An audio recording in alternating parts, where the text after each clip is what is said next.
Hello everyone, welcome to Chesspoint. Today we discuss and see the checkmate with bishop and knight. This checkmate is one of the most difficult checkmate in the world of chess. This checkmate is not casually done by any one of them. Beginners and intermediate advanced players, all they are in difficult to solve this uh, checkmate with bishop and knight. The bishop and knight checkmate is one of the most difficult and skillful checkmating patterns in even the grandmasters have failed to win a game with only these pieces remaining.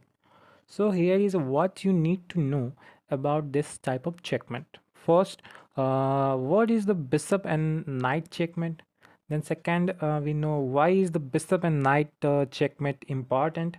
Third, how to deliver a bishop and knight checkmate by understanding your final goal, understanding key principles of this checkmate, and third is performing the pattern. And then after this we see test your skills, and lastly we see conclusion of this game. So first we see what is the bishop and knight checkmate. The bishop and knight checkmate is one of the most advanced checkmating patterns in chess. Players can deliver this checkmate by forcing their opponent kings to the corner of the board that matches the color of their bishop. Here you see with bishop e4, and then it's checkmate. So now we see why is this the bishop and knight checkmate important. Alaf, it is not usual for this mating patterns to occur. It is important that you know how to win with it. This pattern is not simple. So if you are not familiar with the way it's worked, you probably cannot discover it during a game. So this checkmate demands that the knight and the bishop works together flawlessly.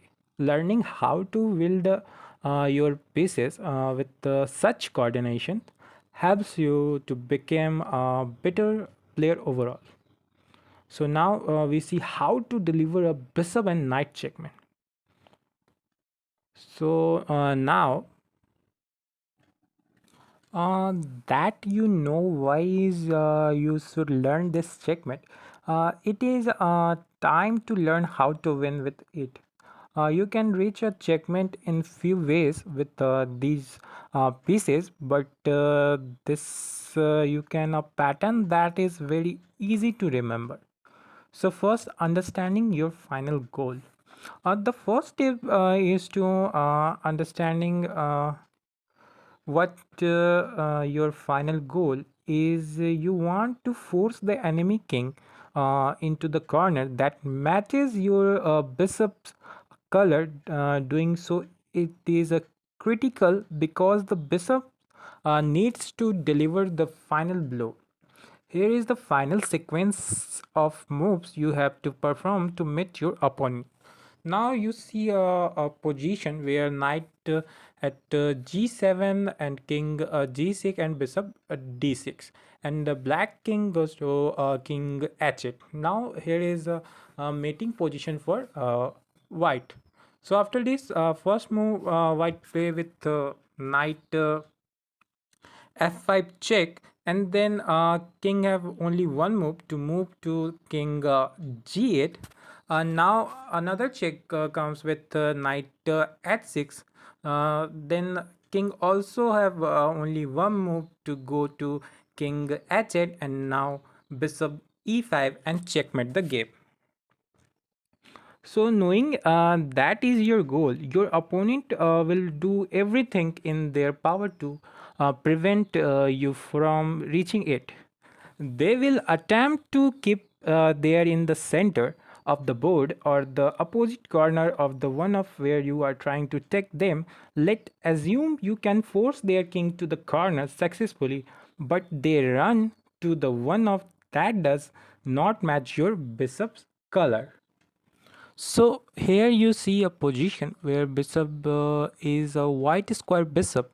And here you see, before we mate, we get black square bishop. Then we checkmate the black king at h8 position.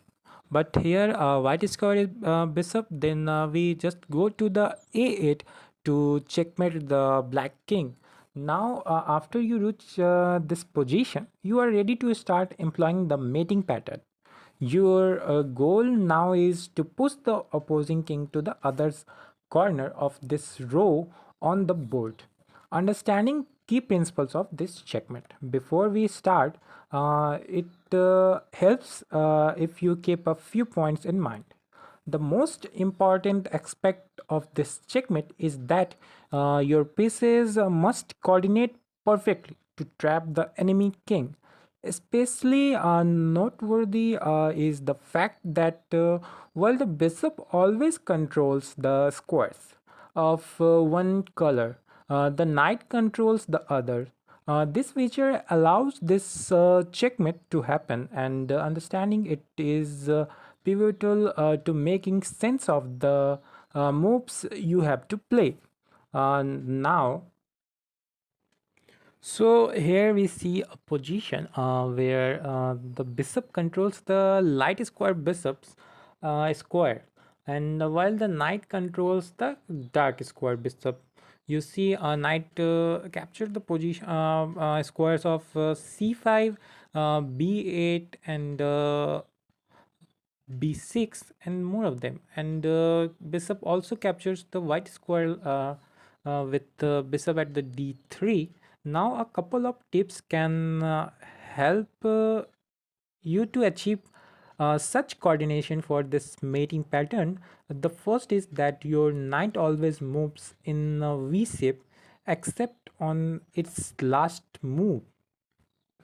So we have at this position, knight always continues with the V-shape knight moves. So knight goes to knight F7, then knight E5, and knight D7, knight D7, then knight C5, and knight B7.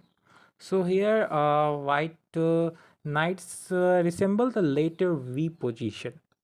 Now the second point you should remember here is that the knight almost always leads the way.